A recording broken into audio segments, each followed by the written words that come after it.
Carrie Yu, Senior Advisor of PricewaterhouseCoopers. I've been involved in the retail and consumer products industry for over 20 years and have been witnessing the evolution of China retail during this period. Indeed, since the year 2000, for over 15 years, the China retail have witnessed rapid development.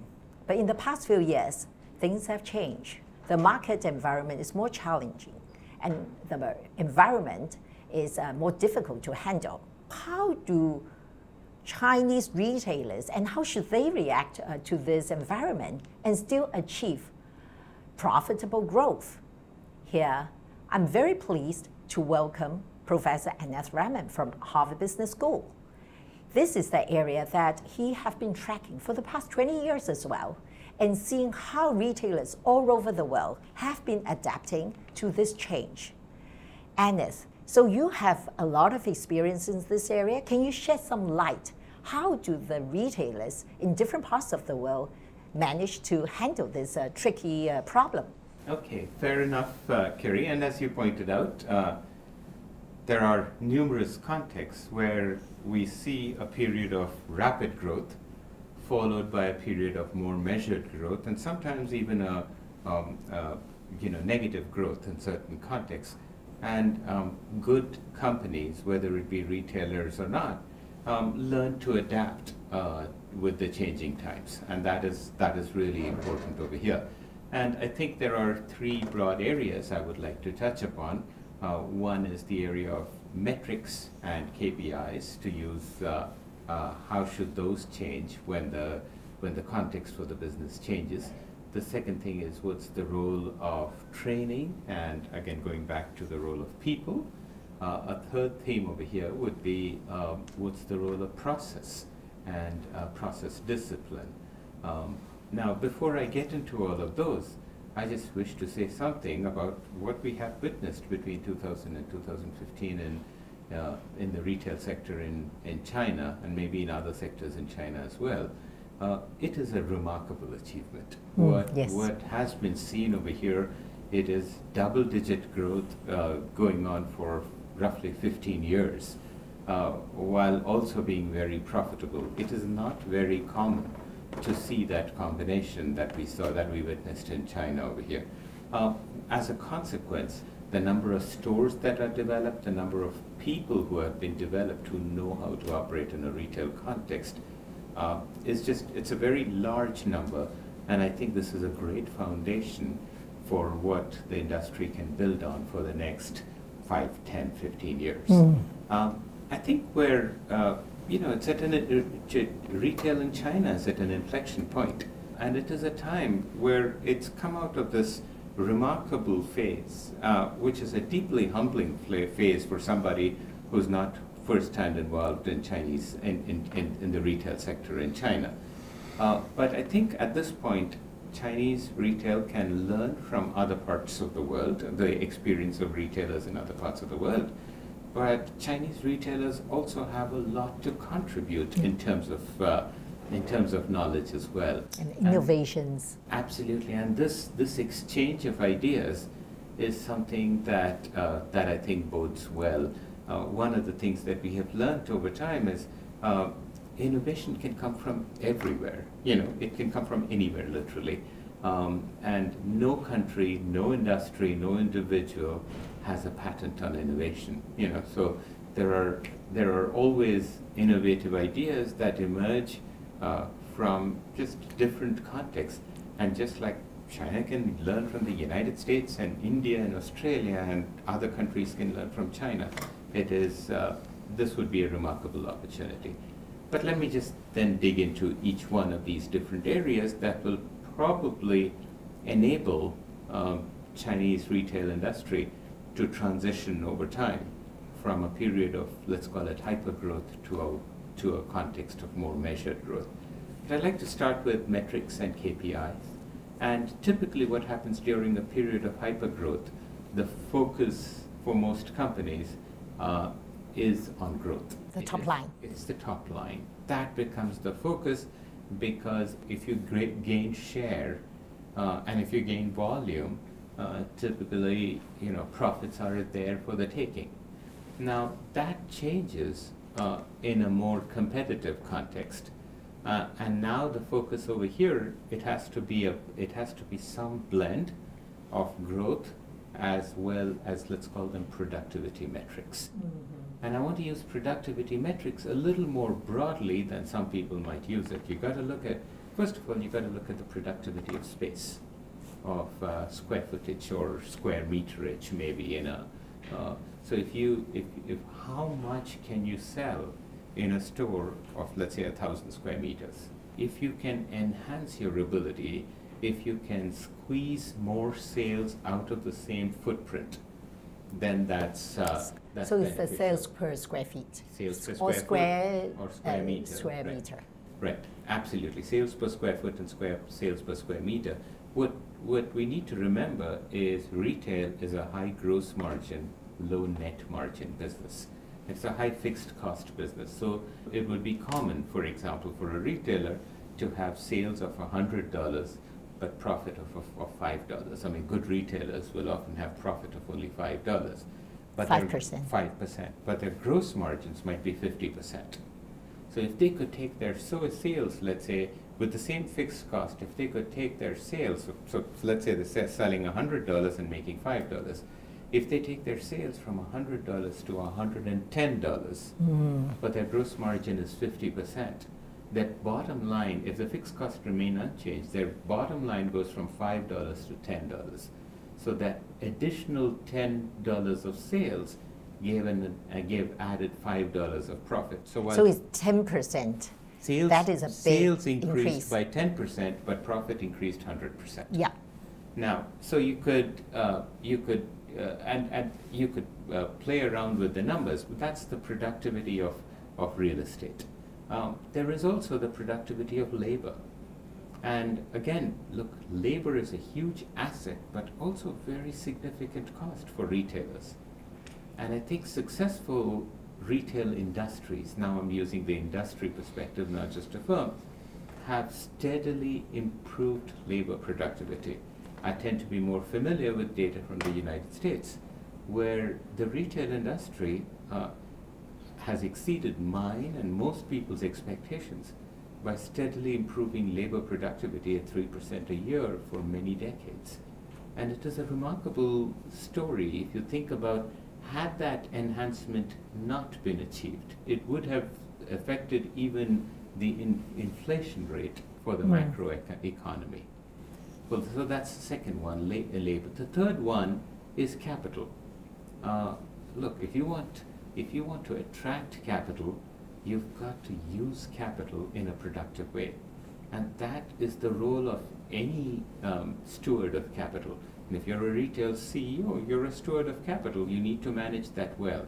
And let me double down and talk specifically about one specific type of capital, which is the capital that gets invested in inventory. Now, this is a really important one to pay attention to for a whole bunch of reasons. First of all, it's risky capital. It can quickly become, because inventory can lose value very quickly.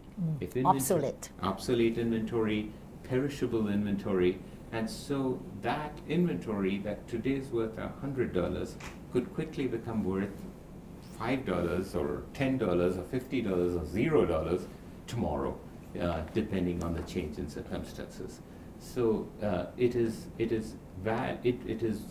capital that can lose value very quickly if you don't pay attention to it. The other thing is retailers are frequently making decisions about how to allocate capital to different types of inventory. So should they allocate the marginal dollar to product A in store 1, or should they allocate it to product B in store 2? And the question over here is, well, where do you get the better return? So if I took that dollar and invested it in product A in store 1, maybe I'd earn, 30% return per year. But if I take that same dollar and invest it in product B in store 2, I could get 40% return. And that is, I think, and retailers have so much opportunity to allocate their inventory to where they'll get the best return. So the U.S. retailers, so they are very much focusing on, these KPIs, important KPIs. Hence, we can see improving labor productivity by 3% per annum. Absolutely. And similarly, they are very focused on inventory turns as well, the best retailers. Like in every other industry, there is tremendous diversity of performance. There are good retailers and bad retailers, just like there are good car manufacturers and the bad car manufacturers. And over time, the capitalist system shakes out the weaker performers and the stronger performers grow. So the U.S. Census actually have quite a number of KPI relating to retail. Absolutely, and I think that is something that many other sectors and many other parts of the world can probably at least consider that as an example. I would consider mimicking what the U.S. has done. But look, each country has to decide on its own. But I think the opportunity to collect operational data at the detail level, build a big database that others can learn from.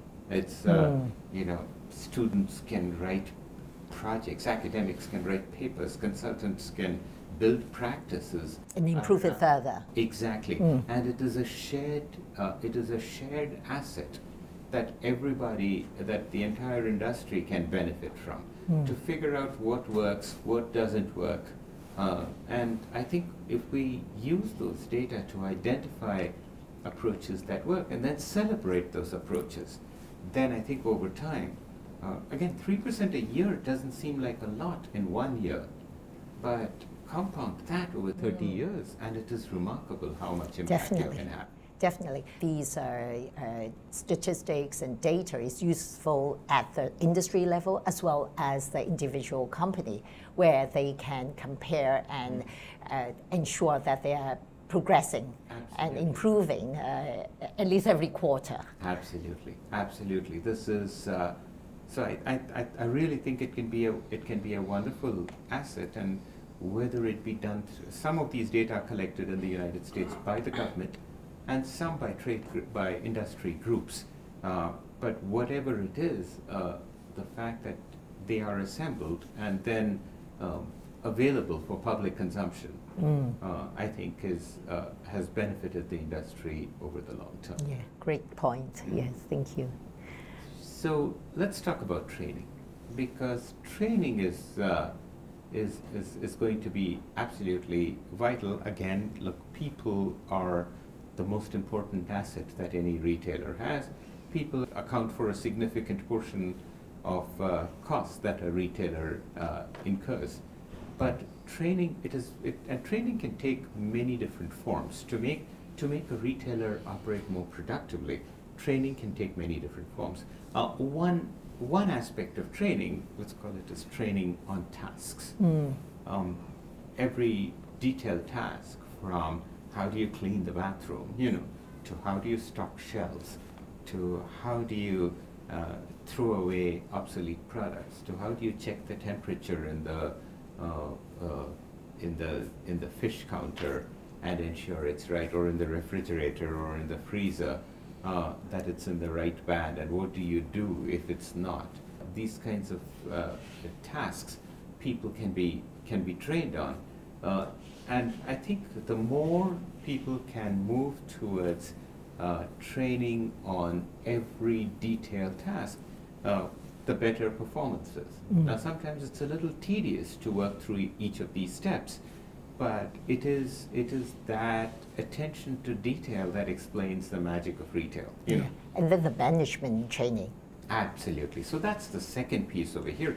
And very often I notice, Carrie, that when any industry goes through a period of rapid growth, you often see weaknesses in middle management. Definitely.